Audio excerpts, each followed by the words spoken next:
my name's Dave Davies of Silage Solutions Ltd, and I'm here today to talk about how we should sample silage in big bales.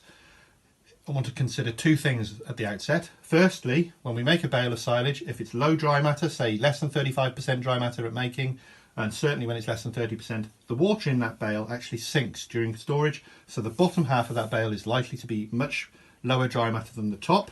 The second thing is 70% of your forage in that bale is within 20 centimetres of the surface. So both of these factors in the variability within that bale need to be considered when we are sampling.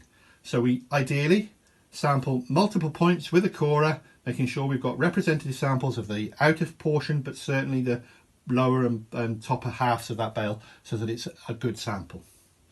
Secondly, we've got numerous bales made on the farm, and ideally we want to keep those samples separate so that we can look at silage quality variability and feed it differently to different classes of stock.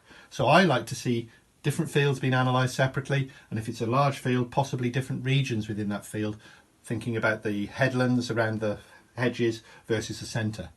But as many samples as you can take, kept separately, will give you a better idea of the silage quality on your farm. If you have to bulk, that's fine, make sure you mix them well, and then put them in a bag.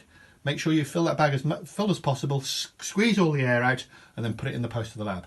And please don't post samples on a Thursday or Friday, because often they end up sitting in the post over the weekend, analysed on a Monday, and so that silage has changed during that period, and it's not the same as the sample you sent in.